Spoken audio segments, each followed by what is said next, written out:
నమస్తే, welcome to special debate. దేశవ్యాప్తంగా చర్చనీయాంశంగా ఉంది చంద్రబాబు కాష్ పిటిషన్కు సంబంధించి సుప్రీంకోర్టు తీర్పుకు సంబంధించినటువంటి అంశం.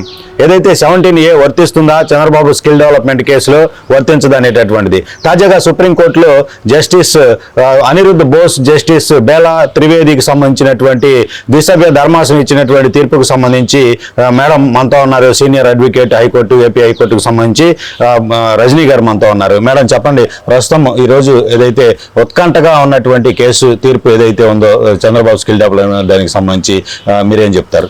నమస్తే అండి. ముఖ్యంగా ఏదైతే సుప్రీంకోర్టు అత్యున్నత న్యాయస్థానం అంతిమ తీర్పుగా పరిగణింపబడినటువంటి కోర్టులో జరుగుతున్నటువంటి కేసు ఏదైతే ఉందో సెక్షన్ 17 సబ్ క్లాస్ ఏ అవినీతి నిరోధక చట్టపు సవరణని గౌరవించకుండా, గుర్తించకుండా చట్టం ప్రభుత్వం అంటే సిఐడి అండర్ కంట్రోల్ కానీ ఇంకోటని కానీ ఏదైనా పరిభాష ప్రభుత్వం చేపిస్తున్న కుట్రకోణ చర్య అనుకుంటున్నాం కాబట్టి దాన్ని ఏ రకంగా పరిగణించినప్పటికీ చట్టానికి అతీతంగా పోయారు అనేసి. సో ఈ 17 సబ్ క్లాస్ ఏ వల్ల జరగాల్సినటువంటి ఏదైతే సవరణను అనుసరించకుండా చేసినటువంటి పని వల్ల జరగాల్సిన నష్టం జరిగిపోయింది. బాబు గారు 53 రోజులు జైల్లో ఉన్నారు. అదే రకంగా ఎన్నో మార్లు సుప్రీంకోర్టు మెట్లెక్కిన న్యాయం దొరకలేదేమో అన్నటువంటి పరిస్థితితో ఇబ్బందికర పరిస్థితుల్లో ఉన్నటువంటి రాష్ట్ర ప్రజలు.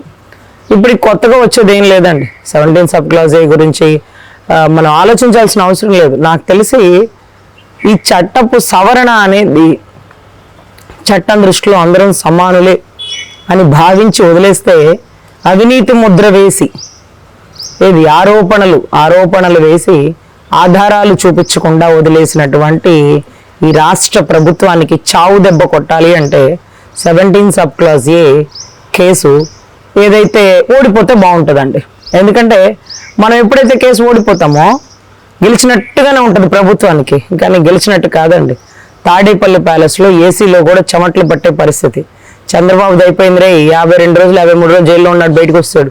2 నెలల్లో ఎలక్షన్ అయిపోయింది అనుకో, 2-3 నెలల్లో నెక్స్ట్ మనమే. ఈ చోట కర్మ ఈ చోటేనండి. ఎవరు తీసుకున్న గోతులో వాళ్లే పడతారు. సో ఇసుక ఫ్రీగా ఇవ్వడం వల్లే నష్టం జరిగింది అనుకుంటే నువ్వు నవరత్నాలు ఫ్రీగా ఇస్తున్నావు, నీ పులివెందుల బాబు సొమ్ము ఇస్తున్నావా, నీ అత్తగారు ఇచ్చిన కట్నం ఇస్తున్నావా? ఫ్రీగానేగా. సో 9 రత్నాలకి 9 కేసులు ఏమ్మా. సో ఇక స్కిల్ డెవలప్మెంట్లో స్కామ్ అంటావు. 3,300 కోట్లతో వేసినటువంటి ఈ ప్రాజెక్టులో సిమెన్స్ కంపెనీ కానీ డిజైన్ టెక్ కానీ అందరూ కూర్చొని డిసైడ్ అయినది.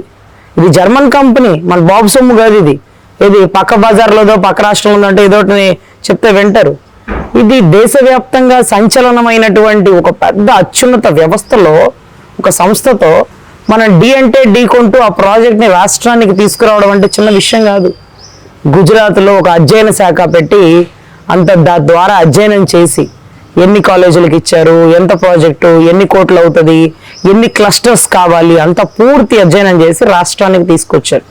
3,300 కోట్లతో ఉండే ప్రాజెక్టులో 90% సిమెన్స్ డిజైన్ టెక్ భరించేలాగా, 10% రాష్ట్ర గవర్నమెంట్ ఇచ్చేలాగా.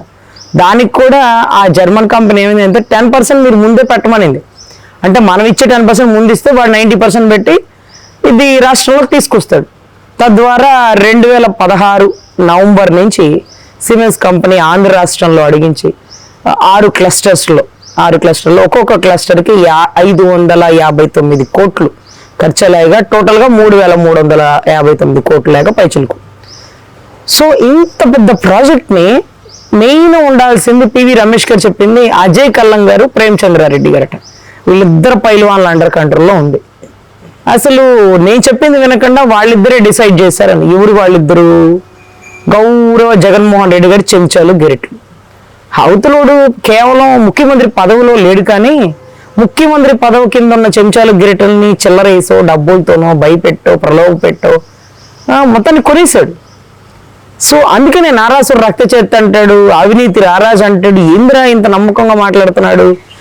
బాబు గారు అలా చేసేవాళ్ళు కాదు కదా. అయినా ఏంటిది అంటే కింద ఉన్న వాళ్ళతో దొంగ సంతకాలు పెట్టించి ఇదంతా చంద్రబాబు గారి ఆధ్వర్యంలో జరుగుతున్నట్టు, చంద్రబాబు గారే చేస్తున్నట్టు.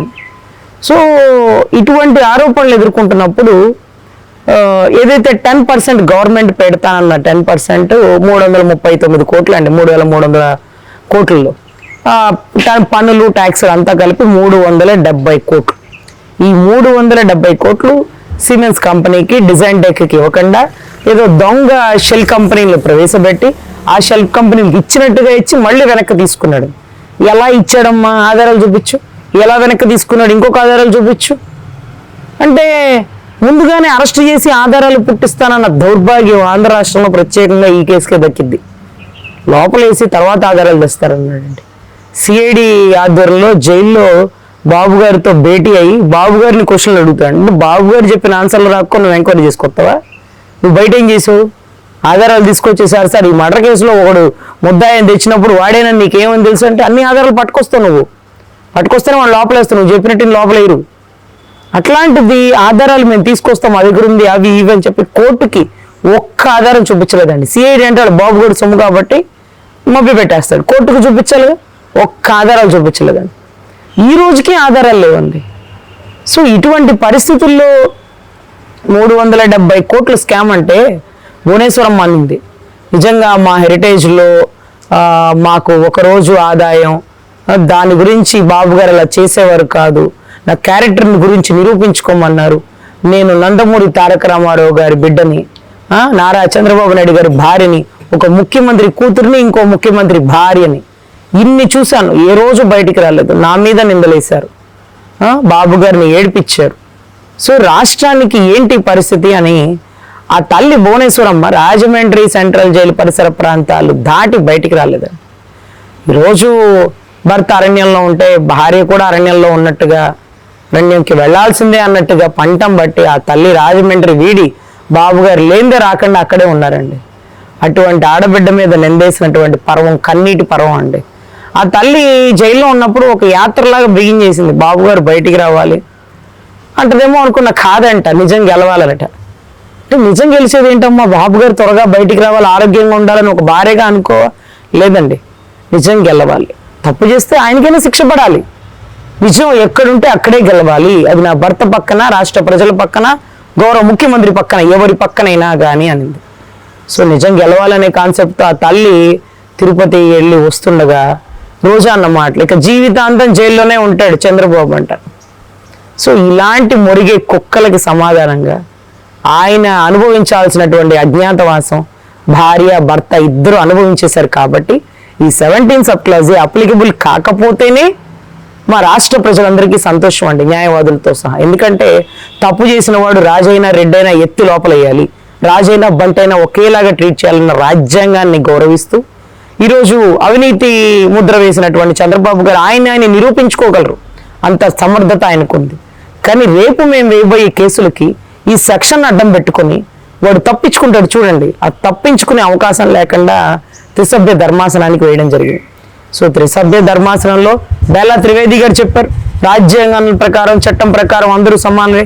ప్రధానమంత్రి సైతం కోర్టుకు వచ్చి హాజరించారు, ముఖ్యమంత్రి మాత్రం ఎలా తప్పించుకుంటారు? ఆధారాలు నిరూపితం అవ్వాలి, అప్పటి వరకు తగిన శిక్ష పడాలి అన్నారు. అదే కరెక్ట్ సార్. ఈరోజు తప్పుడు ఆరోపణలు చేస్తూ ఆధారాలు తీసుకురాకుండా తప్పుడు కేసులు వేసిన రాష్ట్ర ప్రభుత్వానికి ఆయన నిజాయితీ రాష్ట్ర ప్రజలందరి మధ్యలో నిరూపించుకున్నారు, కోర్టులో కూడా నిరూపించుకుంటారు. కానీ రేపు మేము వేయబోయే కేసులకి ఈ సెక్షన్ అడ్డం పెట్టుకొని బయటకు వెళ్ళిపోకుండా section 17 sub clause A Chandrababu గారికి అప్లికబుల్ కాకపోతే 100% ఖచ్చితంగా గౌరవ జగన్మోహన్ రెడ్డి గారు, ఆయన అలీబాబా అరడజన్ దొంగలందరూ జీవితాంతం ఉండేది రాజమండ్రి సెంట్రల్ జైలే. బహుశా బులుగులైంది, ఆయన లోపలికి రాడు కాబట్టి స్నేహ బ్లాక్ అంతా బులుగేపించుకొని అతి తొందరలో ఆయన అక్కడికి వెళ్ళబోతున్నారు. తీర్పు ఎలా వచ్చినా రాష్ట్ర ప్రజలందరూ స్వాగతిస్తున్నాం. జరగాల్సిన నష్టం జరిగిపోయింది, ఏది చూడకూడదు అనుకున్నామో అదే చూస్తాం, సైట్ వేసింది. ఖచ్చితంగా ఈ తీర్పు ఎలా వచ్చినా స్వాగతిస్తున్నాం. తప్పు చేసిన వాడు ముఖ్యమంత్రి పదవిలో ఉన్నా తప్పించుకోవడానికి వీల్లేదు.